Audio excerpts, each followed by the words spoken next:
Primero que todo, pues muchísimas gracias por la invitación el día de hoy a este gran simposio, nuestro segundo simposio en cuidado intensivo. Lo que les comentaba Jorge, pues mi nombre es Juan Carlos León, soy enfermero, especialista en cuidado intensivo, trabajo acá en la Fundación Santa Fe Bogotá, en la unidad de cuidado intensivo adulto, y pertenezco y soy líder del equipo de accesos vasculares de esta misma unidad, un conflicto de intereses que vale la pena mencionarlo. Y pues, sin más preámbulos, vamos a hablar un poco en el tema que me correspondió, que es las actualizaciones en accesos venosos, pero pues digamos que en accesos venosos podemos hablar de bastantes accesos que tenemos nosotros en la actualidad. Para nosotros poder determinar qué tipo de acceso venoso vamos a tener en el paciente, y ya más adelante vamos a hablar cuáles son los que tenemos en la actualidad, hay diferentes sustancias en las que nos debemos fijar. Una de esas sustancias efectivamente es la osmolaridad, ¿sí?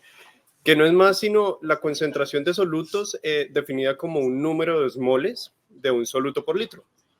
Entonces eso se va a ver expresado básicamente en las soluciones como osmolaridad por litro, ¿verdad? Para términos más prácticos, entre comillas, podemos traer o citar lo que nos dice, digamos que el término relacionado con la medicina es más hacia la tonicidad, ¿verdad? Es un término el cual refiere a la forma con la que se afecta el volumen de las células, ¿sí? Yo puedo tener soluciones de cierta osmolaridad cuando las tengo en un frasco, ¿sí? Como lo podemos ver y observar en nuestra imagen, ¿verdad? Ya les voy a mostrar exactamente la imagen. Y adicional a eso, eso lo podemos hablar que la osmolaridad la tenemos en el frasco, ¿verdad? Pero cuando entra al torrente sanguíneo, que ya es un término más médico y es a lo que me estoy refiriendo en este momento, ya hablamos de la tonicidad, ¿verdad? Es ese efecto que tiene esa solución sobre el volumen de la célula. Y podemos tener soluciones hipertónicas, isotónicas, hipotónicas.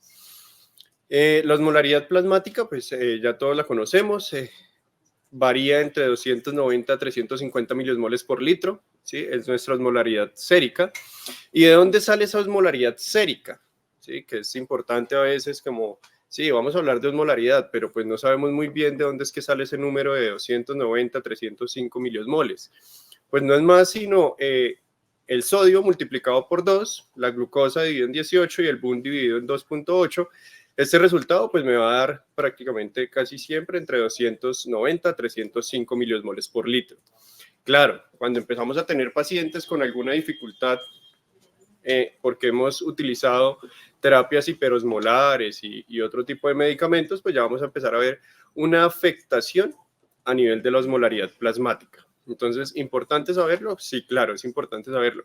Pero aún más importante saber qué efecto es el que puede tener la osmolaridad en nuestro volumen sanguíneo, en nuestra célula. Para eso les traje esta imagen que realmente nos ilustra un poco el hecho de qué es lo que hace cada una de las soluciones a nivel de la célula. Entonces, hablamos de una solución hipertónica. ¿Qué es lo que estamos haciendo con una solución hipertónica? Que en este caso la llamaríamos una solución también hiperosmolar, ¿verdad?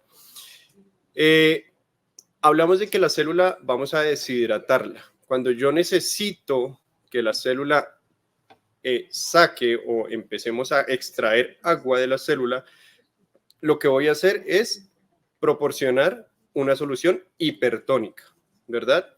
Cuando yo hablo, por el contrario, de una solución hipotónica, que la vemos a la derecha de la pantalla, es una solución que me va a garantizar o me va a dar agua a la célula, ¿sí? Va a hacer que su efecto es que la célula se nos empiece a llenar de agua. Y en el término medio tenemos una solución isotónica, que aquí básicamente vamos a encontrar nuestra solución salina normal y nuestro lactato de Ringer, que se encuentran, ya les voy a mostrar la osmolaridad que tiene cada una, donde realmente hay un equilibrio en la ósmosis de nuestro paciente, en la ósmosis celular de nuestros pacientes, ¿verdad? Ahora, vamos a hablar un poco de propiedades químicas, ¿cierto? Es lo importante en este momento. Porque realmente, digamos que cuando se empiezan a generar los equipos o los grupos de acceso vascular, muchos en un principio dijeron, claro, el equipo o la persona que va a estar en ese equipo de terapia intravascular es la persona que pone catéteres. Básicamente es eso, ¿sí? Que es que necesitamos poner un catéter, llamemos al equipo de accesos vasculares, ¿verdad? Pero ¿qué es lo que pasa? Esa persona que va a ir a poner un catéter, a insertar el catéter, debe tener el conocimiento adecuado de las soluciones que vamos a inyectar en el paciente. ¿A qué me refiero con esto? ¿A qué terapia intravenosa vamos a tener en el paciente? Y para eso vamos a hablar un poco de lo que seguimos tocando y es qué soluciones son hipotónicas, hipertónicas y las hipotónicas, perdón. Cuando hablamos de solución hipotónica, vamos a hablar de que la solución que vamos a inyectar o que vamos a administrar está por debajo de los 245 miliosmoles por litro. Cuando hablamos de una solución isotónica, que era la que les decía, que puede ser el lactato de Ringer o una solución salina normal, estamos hablando de 280 a 375 miliosmoles por litro. Pero cuando empezamos a hablar de soluciones hipertónicas, que están por encima de la osmolaridad normal plasmática, estamos hablando de 380 miliosmoles por litro. Y hay un término bastante importante que viene unido con la osmolaridad. Y ya vamos a ir desglosando un poco el por qué el pH es importante para nosotros. Vamos a hablar de un pH normal, pero este pH normal que les estoy mostrando en este momento es el pH que vamos a ver en gases arteriales, ¿verdad? Para hablar de una acidemia o una alcalosis del paciente, ¿verdad? Hablamos de un pH normal de 7.35 a 7.45. Pero cuando hablamos de soluciones, ¿sí? de la administración de medicamentos, vamos a hablar de que el pH normal es 7 y estamos hablando de pH orgánico. La neutralidad es 7. O sea que vamos a empezar a movernos hacia los lados y vamos a decir que una solución ideal que no me va a dañar las venas, que no me las va a irritar, está entre 6 y 8. O sea que las soluciones que yo tenga entre 6 y 8, perfectamente las voy a poder pasar por una vena periférica sin ningún problema. ¿Listo? Pero hay una solución segura. ¿Sí? ¿Y a qué nos referimos con una solución segura? Que debe tener cierta cantidad de determinantes para yo poder administrar también la solución por una vena periférica o cualquier tipo de catéter. Y estamos hablando de una solución de 5 a 9 de pH. Recordemos, estamos hablando de pH orgánico, ¿verdad? 7 de pH orgánico. No vamos a tener en cuenta en este momento el pH de los gases arteriales, que bien les recuerdo es de 7.35 a 7.45, sino que vamos a irnos al pH orgánico, ¿sí? Lo que vimos en bachillerato, a principios de la universidad, en nuestras materias básicas, un pH normal de 7. ¿Listo? Ahora, esto es una de las actualizaciones de la INS. Recordemos bien, la INS siempre nos ha dado la pauta de qué puedo yo administrar y qué no puedo administrar por cierta cantidad de venas y cómo lo puedo administrar. Ellos nos dan realmente la pauta en cuanto a la indicación de la administración, de insertar y de mantenimiento de los catéteres. Y muy claro nos dicen que por una vena periférica, acá, ¿sí? Vamos a ver, la cantidad de osmoles que yo puedo administrar son 900 miliosmoles por litro. ¿Qué solución o qué medicamento está en ese rango? Realmente hay muchísimos medicamentos y les puedo decir que es una gran cantidad de medicamentos que se encuentran por debajo de los 900 miliosmoles. La gran cantidad de flebitis que se ven no se refieren mucho a la flebitis por osmolaridad. Se refieren más a la flebitis por pH, ¿listo? Pero claro, ¿es importante tenerla en cuenta? Sí. ¿Por qué? Porque en cuanto a la osmolaridad y en los pacientes críticos tenemos diferentes tipos de nutriciones a administrar, que ya nos han venido hablando nuestros compañeros, ¿verdad? Tenemos nutriciones enterales, que en este caso no las voy a tocar, pero en parenterales tenemos diferentes nutriciones parenterales que ya les voy a mostrar a continuación. Lo segundo que hay que tener en cuenta, adicional a que ya no podemos superar los 900 miliosmoles y es algo que ha venido subiendo a través de los años, hay que tener en cuenta también en dónde, cómo y qué vamos a administrar por nuestras venas, ¿verdad? Las flebitis, lo que les decía, se pueden generar con osmolaridades mayores a 900, y entre las osmolaridades mayores a 900 podemos encontrar dextrosas mayores al 10%. Ya les voy a mostrar bien cada una de las soluciones más o menos qué osmolaridad tiene, pero cabe resaltar aquí que nos mencionan incluso la amiodarona, los antibióticos y el potasio. Estos medicamentos pueden llegar a generar algún tipo de flebitis, y no necesariamente es por la osmolaridad. Hay que tener otro tipo de diagnósticos, digámoslo así, para poder determinar por qué se me está haciendo una flebitis en el paciente. Ahora, hay que considerar qué catéter voy a ponerle al paciente. Es un paciente que es de difícil acceso, un paciente que definitivamente no podemos pasar un catéter central, o ya vamos a hablar un poco más del tema para ir desglosando un poco todos los medicamentos y las soluciones que tenemos. Entonces, volvemos a las propiedades químicas de las soluciones. En propiedades químicas, yo les decía, la INS nos dice que hasta 900 miliosmoles podemos pasar por una vena periférica, ¿verdad? Ante eso, nos dice el apartado que preferiblemente no administrar soluciones o dextrosa mayor al 10%. ¿Por qué? Una solución al 5% está en promedio 252 miliosmoles por litro, ¿verdad? Es la osmolaridad que tenemos en este momento. Cuando hablamos de esto, pues vamos a hablar de que la solución, la dextrosa al 5%, es una solución hipoosmolar, ¿cierto? O hipotónica en este caso.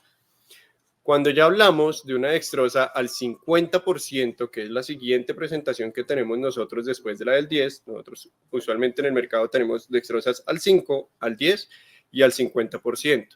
Cuando hablamos de soluciones o dextrosas al 50%, estamos hablando de que tienen una osmolaridad de 2520. Ya es una solución hiperosmolar, que cuando ingresa al torrente sanguíneo se vuelve una solución hipertónica, ¿verdad? Y puede empezar a hacer un efecto en la íntima del vaso y en las células, lógicamente, que es donde empiezan a afectar estas. La solución salina normal, lo que les decía, es una solución isotónica, isoosmolar, 272 a 300 osmoles, y el lactato de Ringer, que lo vemos a lo último, son 309 osmoles, ¿verdad? Son dos soluciones isoosmolares. Pero ¿dónde quedan las soluciones al 3%, que es, muchas veces las utilizamos? ¿Sí? Pacientes que llegan en deshidratación y el médico indica administración de solución al 3%, y lo que hacemos usualmente es iniciar la administración de estas soluciones por una vía periférica. Claro, hay que tener en cuenta, si el paciente viene en un estado donde nos toca reanimarlo, ¿verdad?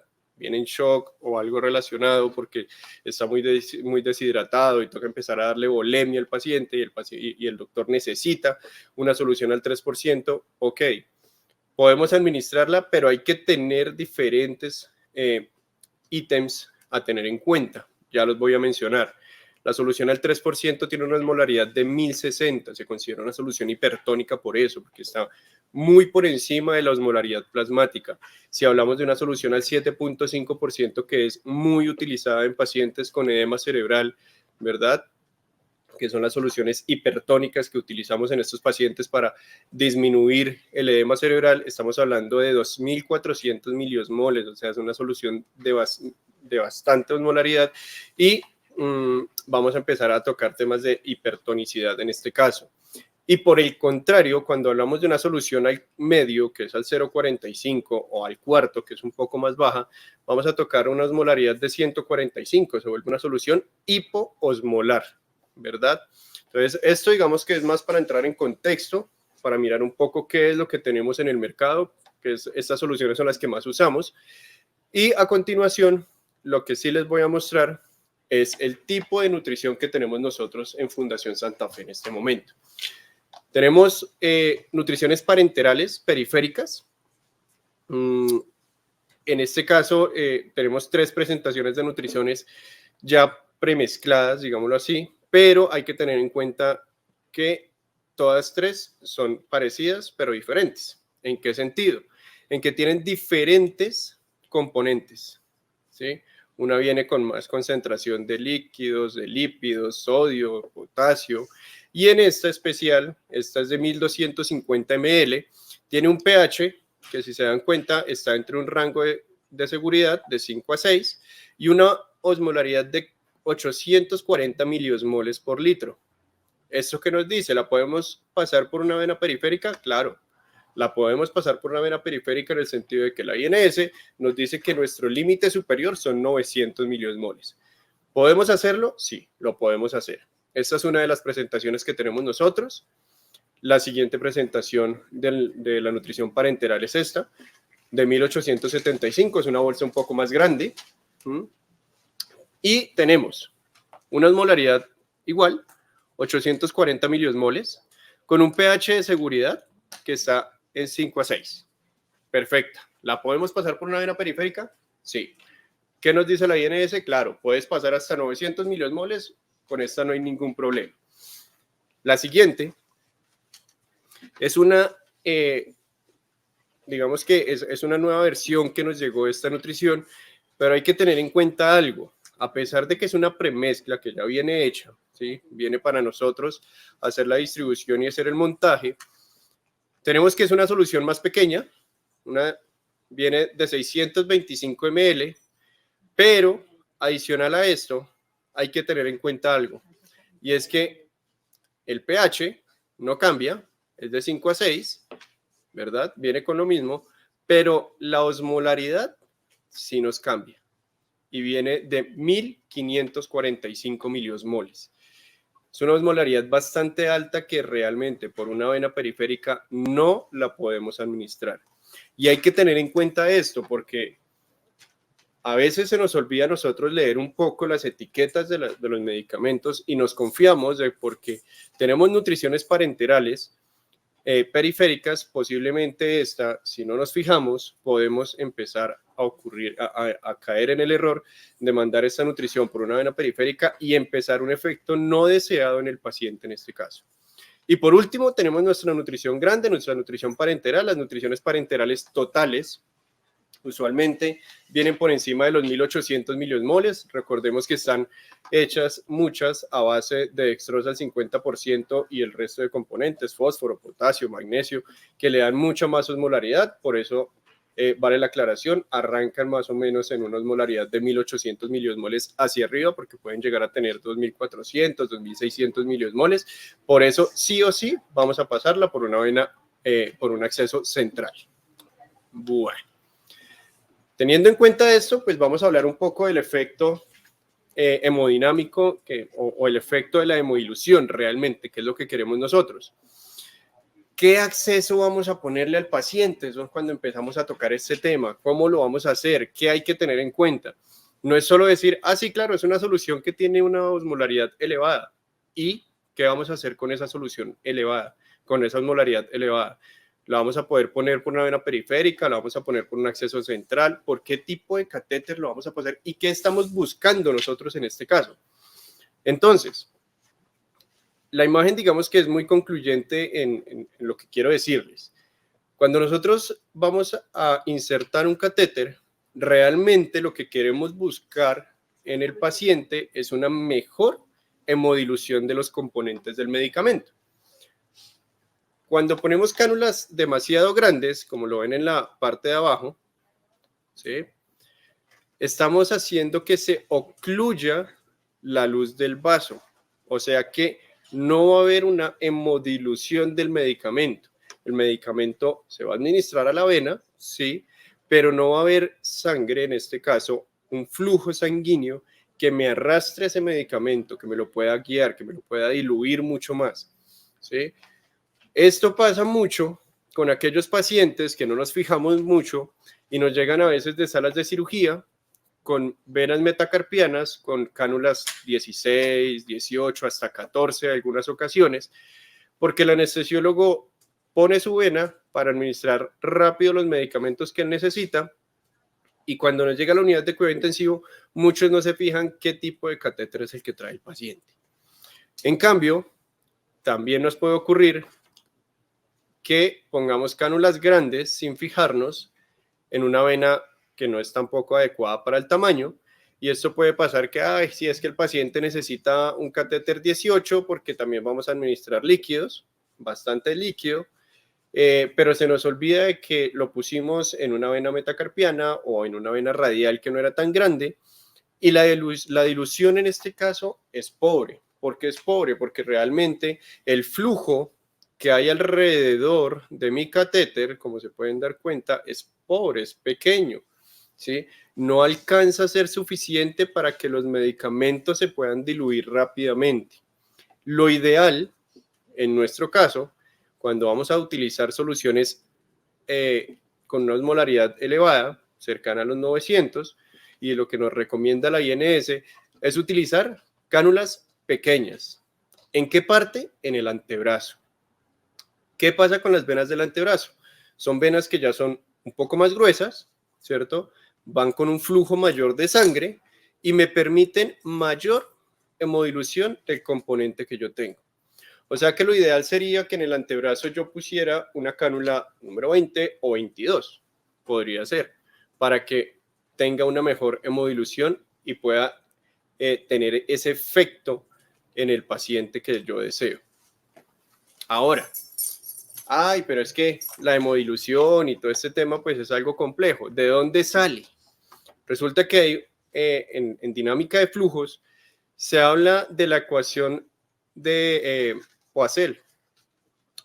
Resulta que esta ecuación básicamente lo que nos dice, oiga, es que los catéteres que vamos a poner o a insertar en el paciente tienen un fin, ¿verdad? Pero este fin va basado en el radio del paciente, el radio del vaso, perdón, el radio del catéter que yo voy a poner, ¿sí? La gradiente de presión que le voy a ejercer a este paciente, y por eso la gran mayoría de medicamentos hoy en día, incluyendo los hemocomponentes, se administran por una bomba perfusora, por una bomba de medicamentos. La viscosidad que tiene el medicamento, qué tan viscoso es, y hay que recordar que la viscosidad se mide en centipoints. Cuando hablamos de la viscosidad de los medicamentos, es ese espesor que puede llegar a tener el medicamento y qué tan fácil se me puede diluir en el vaso. Y por último, la longitud, ¿sí? Y en cuanto a la longitud, vamos a hablar de cánulas cortas, ¿verdad? Que son los catéteres periféricos, líneas medias, mini midline, en este caso, que son pequeñas líneas medias, catéteres centrales de inserción periférica y catéteres centrales de inserción central. Cada uno tiene una longitud diferente, un largo diferente, tiene un diámetro diferente y cada catéter está diseñado para recibir y poder administrar cierta cantidad de medicamentos y de líquidos. Entonces, todo esto, básicamente para redondear la idea de que la mecánica de fluidos va acompañada o va muy de la mano de todo lo que estamos haciendo nosotros. Por eso les decía en un principio que la persona que lidera el equipo o las personas que están en un equipo de accesos vasculares o de terapia intravenosa mejor, realmente no es solo, sí, yo pongo el catéter y punto final, ¿sí? Hay que saber escoger el catéter, para qué lo necesito, cómo lo necesito, si me va a afectar el flujo del paciente, si no me lo va a afectar, si le estoy poniendo una cánula muy grande o muy pequeña. Y básicamente lo que yo quiero al insertar un catéter es que mi flujo sea un flujo laminar, que este flujo laminar que yo tengo usualmente, ¿sí? Porque nosotros usualmente tenemos ese flujo laminar, a menos de que haya alguna placa, ateroma, trombo, que lo esté impidiendo, ¿verdad? Con el catéter yo estoy buscando lo mismo, que a pesar de que yo inserte un catéter, no tenga una ocupación tan grande en mi vaso, ¿sí? Y no afecte tanto el flujo laminar que tiene mi vena. Eso es lo que yo quiero buscar. Claro, entonces ahora, si yo conservo el flujo laminar que tiene mi vena, ¿verdad?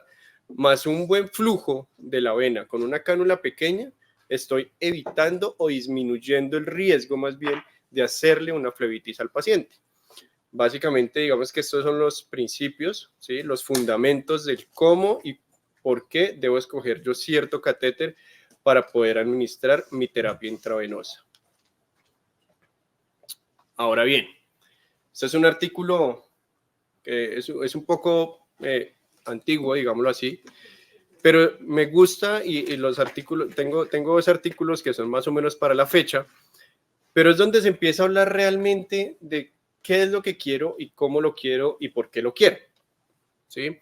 La INS toma estos artículos de referencia, a pesar también de que son un poco antiguos y se han ido actualizando, pero digamos que estas son las bases del por qué yo quiero eso. Y este básicamente me habla del pH y la osmolaridad.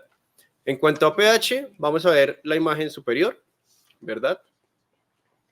Y vamos a ver que solo por comparar, él me habla. La dopamina tiene un pH alrededor de 3. ¿Con qué lo puedo comparar? Con la acidez que tiene el vinagre. ¿Puedo pasar esto por una vena periférica? Complejo, es difícil, ¿sí? Muchos lo hacemos, claro. ¿Por qué? Porque el paciente está en una situación de riesgo, puede estar haciendo un paro, lo que vaya a pasar. Me tocó iniciarla por una vena periférica. ¿Qué tipo de vena periférica debería tener yo en este caso? Una vena de buen calibre, con un buen flujo y una cánula pequeña. Y al mismo tiempo de que yo empiezo la administración de medicamento o de este tipo de medicamentos por una vena periférica, también estoy haciendo que se pase otro tipo de acceso adecuado para este tipo de medicamentos. El potasio, el potasio usualmente está en 5 de pH, es un medicamento que entre comillas se encuentra seguro dependiendo la mezcla y cómo lo administremos, ¿verdad? Pero pues no, por eso tanto paciente se nos empieza a quejar de que me duele la vena, de que me duele el brazo, porque es un medicamento que está ahí, en el borderline, digámoslo. Sí, es un medicamento que puede estar en una zona segura, pero cuando empezamos una infusión que pasa el tiempo, 24, 48 horas, el paciente va a sentir la molestia y la irritación de la vena. En cuanto a pH, tenemos también algo de furosemida, ¿verdad? La furosemida que se puede comparar con la yema del huevo, por lo que ya se empieza a convertir un poco más ácida. Y acá hay algo importante que siempre me gusta traerlo a colación, y es la fenitoína. Muchos han tenido flebitis por fenitoína. Muchos se quejan de que la fenitoína hace flebitis. Y es que prácticamente se compara con la cal mineral. Tiene un pH de 12, es demasiado alcalino, ¿sí? Cuando hablamos de esta alcalinidad en la avena, lo más posible y casi siempre en la administración de este medicamento vamos a tener una flebitis. Entonces, esto en cuanto al pH no lo podemos dejar de lado, es uno de los componentes químicos de los medicamentos que toca tenerlo en cuenta, sí. Y adicional, vamos a hablar un poco de la osmolaridad, ¿sí? Aquí en el cuadrito de abajo, ustedes lo ven, osmolaridad, vena cava superior, podemos infundir acá 900 miliosmoles por la vena cava superior, y lo que les decía, entonces realmente es un artículo antiguo, porque ya ahorita cambió un poco, ya los 900 miliosmoles no se aceptan solo en la vena cava superior, se aceptan es en las venas periféricas, ¿sí? Por eso digo que el artículo es un poco antiguo, pero pues se ha venido refrescando, y de este artículo es que ha salido los diferentes estudios donde nos dijeron, oiga, no, es que ya no son 900, son 900 sí, pero en una vena periférica, ¿verdad? Ahora, este fue un comparativo de ese mismo año, donde empezamos a hablar, oiga, pero ¿qué es lo que pasa? Porque de todas maneras empezamos a estudiar el pH, empezamos a estudiar la osmolaridad y tenemos flebitis. Pues se dieron cuenta que efectivamente, si vemos en el recuadro, aciclovir. ¿Hace flebitis? Claro, tenemos flebitis por aciclovir. ¿Qué pasa? Osmolaridad, 316 miliosmoles por litro, pero tiene un pH de 10.5 a 11.6. ¿Qué es lo que me está generando la flebitis en este caso? Perdón, el pH, ¿verdad? Ahora, vamos a buscar acá, amrinone, primo hermano del milrinone y otros compuestos. 300 miliosmoles por litro. ¿Hace flebitis? Sí. ¿Por qué? Porque su pH se encuentra en 3.2 a 4. ¿Qué genera la flebitis en este caso? el pH. Ay, perdón. Por último, ampicilina sulbactam, y en esta quiero recalcar algo. La ampicilina sulbactam tiene un pH, una osmolaridad de 400 miliosmoles por litro, disueltos en 100 centímetros de solución salina. ¿Sí? Es una solución hiperosmolar, sí, pero no supera los 900 miliosmoles que tenemos en este momento. ¿Hace flebitis por osmolaridad? No. Y el pH está de 8 a 9 con un promedio de 8 a 10, perdón, con un promedio de 9. No es muy usual que hagamos flebitis por ampicilina sulbactam. Pero ¿qué pasa? Los tratamientos de ampicilina sulbactam no son 1 ni 2 días, son 7, 14 e incluso en algunas ocasiones 21 días, muy rara vez. En este tipo de pacientes que tenemos tratamientos tan prolongados, la administración de medicamentos, que lo decía la INS, cuando empezamos a tener medicamentos que se prolongan en su administración por el pH, a pesar de que pueda estar en un rango de seguridad, podemos generar una flebitis. Entonces, este cuadro lo traigo de referencia para que lo tengamos un poco en cuenta, de que no hay que tener en cuenta solo una cosa, sino son varios factores los que vamos a tener. Aquí es la tabla de distribución de la osmolaridad, básicamente. Lo que vemos es, en el 2006, la INS nos daba un rango de seguridad de 500 miliosmoles, que fue lo que les mostré en este estudio precisamente. Después, en el 2011, nos dicen, oiga, no, es que la osmolaridad que se puede soportar por una vena periférica son hasta 600. Pero en 2016 y en la actualización del 2021 nos siguen diciendo, oiga, usted puede administrar solución osmolar hasta 900 miliosmoles por litro sin ningún problema por una vena. Entonces hay que tener en cuenta esto. Ahora, infiltraciones y extravasaciones. ¿Qué me produce más daño en uno o en el otro? ¿O qué pasa? ¿Qué me contribuye más a que el medicamento haga una extravasación? Cuando hablamos de extravasaciones, pues ya sabemos, hay infiltraciones y extravasaciones. Las infiltraciones pasan cuando el líquido sale de nuestro vaso, pero no hay un daño, ¿verdad? Y aquí empezamos a hablar de diferentes factores mecánicos, ¿sí? Que es el movimiento del catéter, porque quedó en el pliegue del brazo, porque quedó en las venas metacarpianas y el paciente está movilizando mucho la mano, empezamos a ver flebitis mecánica, ¿verdad? Porque el catéter quedó no muy bien fijo, ¿sí? Y por este tipo de cosas son los factores mecánicos. Los factores fisiológicos, perdón, los empezamos a ver ya cuando el paciente empieza a generar un tipo de oclusión del vaso sanguíneo y empiezan a generarse diferentes trombos o aglomeración de fibrina, ¿sí? Que no me permite una buena hemodilución de los medicamentos. Entonces el catéter se me empieza a ocluir de cierta manera, pero lo que está ocluyendo inicialmente es el flujo sanguíneo. No hay una buena hemodilución, no hay un buen flujo del medicamento. Y en cuanto a los factores farmacológicos, ponen de primeras, si se fijan, el pH. Pero como segunda opción, la osmolaridad. ¿Por qué?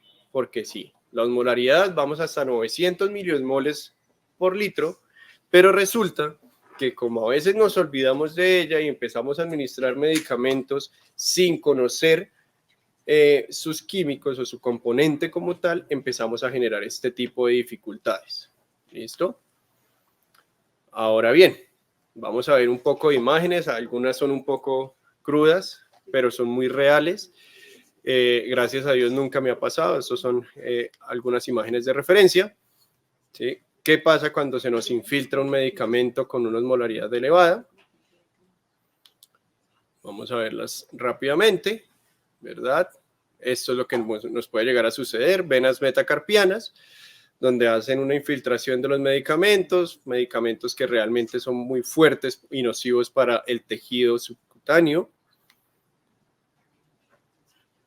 Esto ya fue una infiltración bastante fuerte que se fue de necrosis de tejido y tocó hacer debridación del tejido por toda la infiltración. El paciente hizo hasta un síndrome compartimental. ¿Puede generarse? Sí, claro. Esta es muy interesante, es una flebitis realmente por una infiltración de fenitoína. ¿Sí? Esto es lo que podemos generar. Se quema el tejido. ¿Sí? ¿Qué toca hacer con este tejido? Debridar el tejido y empezar a hacer otro tipo de terapias. Todo por un error que lo podemos decir humano y es prácticamente de enfermería. No nos fijamos qué medicamentos vamos a administrar, cómo los vamos a administrar y empezamos a incurrir en este tipo de errores. Otra infiltración. Y por último, importante, un puerto, que muchos dicen, claro, por el puerto puedo administrar absolutamente todo porque es un catéter central, es un puerto implantado. Sí, pero ¿qué pasa cuando yo no funciono o no dejo el puerto implantado bien habilitado? El medicamento empieza a salir del tambor, del puerto como tal, ¿sí? Del reservorio en este caso, y empieza a generar este tipo de problemas.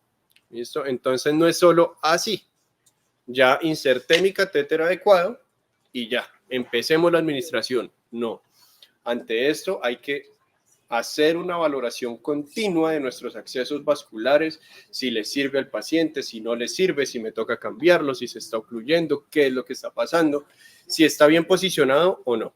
¿Listo? Ahora, la gran pregunta, y pues de aquí se derivó todo, ya hablamos un poco del contexto, es ¿qué catéter voy a seleccionar para mi solución hiperosmolar? ¿Verdad?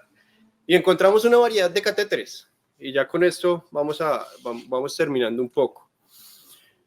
¿Qué catéteres tenemos en el mercado? Claro, venas periféricas, cánulas desde la 24 hasta la 14, ¿verdad? Tenemos catéteres centrales de inserción central, tenemos catéteres centrales de inserción periférica, tenemos catéteres periféricos, tenemos catéteres con reservorio, tunelizados, ¿cierto? Unos que podemos pasar o insertar bajo guía ultrasonográfica, que es lo que se está haciendo en la última generación, digámoslo así, en los últimos 5 o 6 años ha tenido un auge mucho mayor el pasar los accesos bajo visión ultrasonográfica. ¿Y por qué se están pasando los accesos bajo valoración ultrasonográfica? El catéter no se inserta con el ultrasonido solo por ver la vena y yo poder funcionar. Ese era un concepto que se tenía inicialmente. Claro, yo puedo tener un ecógrafo, miro el brazo, tiene vena, inserto mi catéter. Pero no. A esto le podríamos decir, claro, el equipo de accesos vasculares a qué se va a dedicar, a pasar catéteres y punto final. Pero no. Ahora lo que hacemos o lo que se hace realmente y lo que se ha venido haciendo un tiempo para atrás es que el ecógrafo lo utilizamos realmente para la valoración de nuestros accesos vasculares. ¿Qué es lo que le voy a poner al paciente? ¿Cómo lo determino? Que es que el acceso que yo le voy a poner a mi paciente no puede ocupar más del 45% de la luz del vaso. Ok, ¿cómo lo voy a determinar? Con mi ecógrafo. Que es que el paciente tiene una trombosis y el flujo del paciente en la vena subclavia, o en la basílica, en la axilar, en las antecubitales, es muy pobre. O sea que no voy a tener una buena hemodilución de mis medicamentos. Si yo inserto un catéter en una vena que no tenga un flujo adecuado o normal, posiblemente voy a caer en el error que les he estado comentando. Por eso, digamos que contextualizamos un poco todo en el sentido de que, claro, yo voy a insertar un catéter, pero debo saber qué catéter, cómo y por qué. ¿Sí? No es solo coger mi ecógrafo, vamos, funcionamos y nos fuimos y ya, perdimos. ¿Qué pasa con el catéter a los 3, 4 días, 5 días o con el paciente? Generamos una trombosis, posiblemente porque pusimos una cánula muy grande en el paciente, no había un buen flujo sanguíneo en el momento y hemos perdido el trabajo que realmente queríamos tener en el paciente. Ahora, ¿qué catéter voy a utilizar yo? Si estamos hablando de soluciones de alta osmolaridad. Tenemos, digamos que vamos a empezar a observar. El paciente tiene una nutrición parenteral periférica. Y si nos venimos a Fundación Santa Fe, ¿qué hacemos con la nutrición parenteral periférica? La administramos por un catéter central. ¿Por qué se administra una nutrición periférica por un catéter central? Y claro, toca mirar bien el paciente. Resulta que la nutrición parenteral, como nos explicaba el compañero Álvaro, ¿verdad? Empezamos a ver de que la nutrición parenteral periférica la vamos a utilizar desde el primer día máximo hasta los 7 días. Los pacientes en cuidado intensivo con patologías gastrointestinales, usualmente iniciamos nutrición parenteral periférica para darle soporte las primeras 24 a 48 horas, pero es un puente a una nutrición parenteral total.